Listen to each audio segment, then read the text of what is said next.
Welcome to Fibocan's YouTube channel. I am Prabhu KB, CEO of Fibocan. As you are aware, we are into the business of enabling wealth.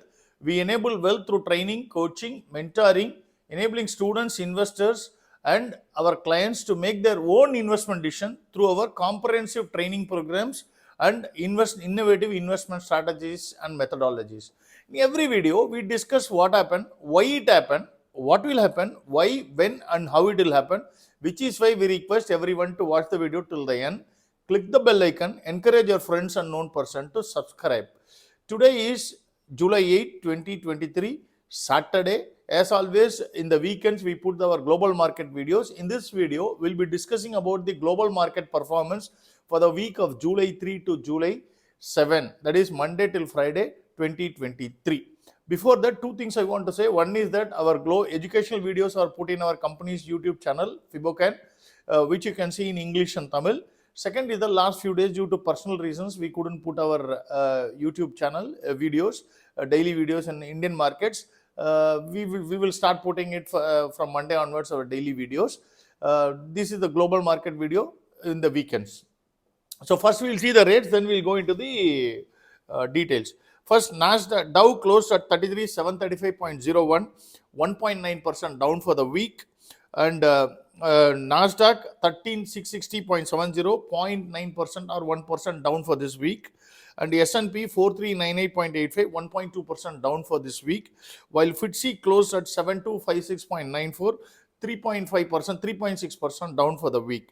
For this month of July, that is in the just in the 7-8, today is 8, just 7 days. I mean, of course, only 5 trading days. In the 5 trading days or 7 days of this month, Dow has fallen by 1.9%, Nasdaq 0.9%, while the same thing, whatever the fall for the week and the month, because it mirrors. Next week it will change. Okay, it is the same.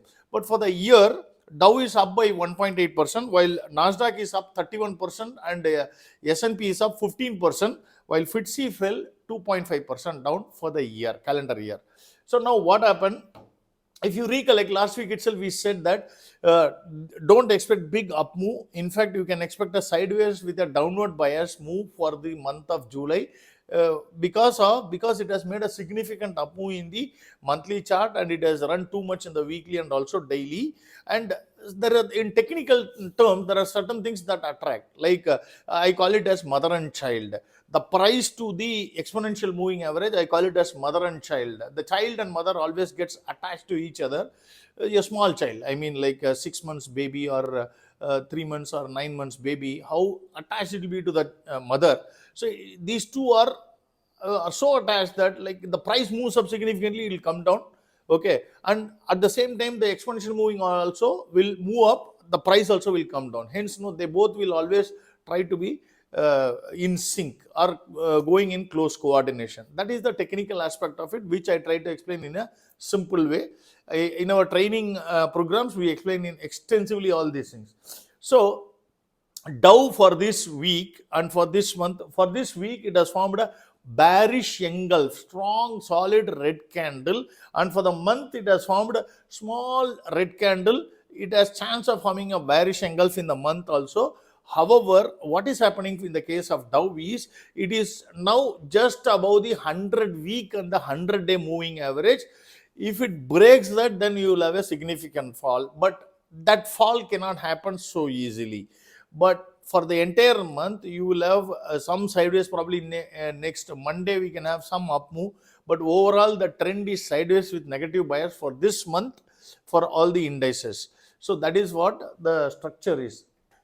So Dow in the daily chart, it has gone below significantly, just above the Bollinger lower band, but below the exponential moving average and the Bollinger middle band. In the case of Nasdaq and S&P, it more or less formed a similar pattern, where it has formed a bearish harami, not an engulf type thing. Okay, whereas Dow also technically not engulf, it's a very big candle like an engulf, whereas Dow and Nasdaq is formed a bearish harami, a solid red candle, but within the body of the previous green candle. That is what we call it as bearish harami.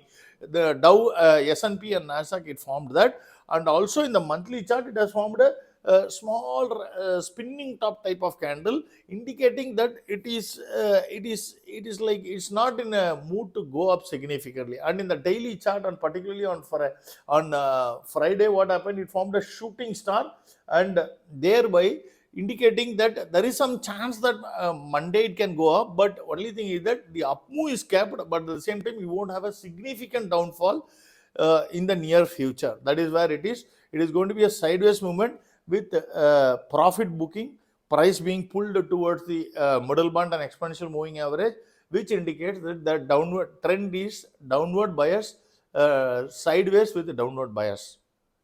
FTSE, on the other hand, if you recollect, we said that the 2022 close was holding in the month of June.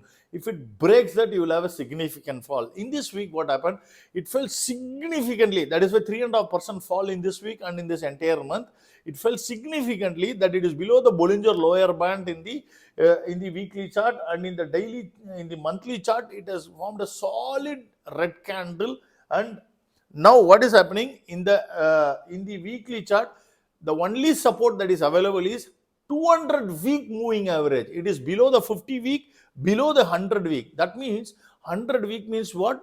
50 into 200, 2 years weekly average, it is below that, and 200 weeks is nothing but 4 years average. So that is something which is holding now, right? So in the case of daily chart, it is below all the levels. In the monthly, of course, 250 month, 100 month, everything is well below. Hence, now we have some more time before it goes there.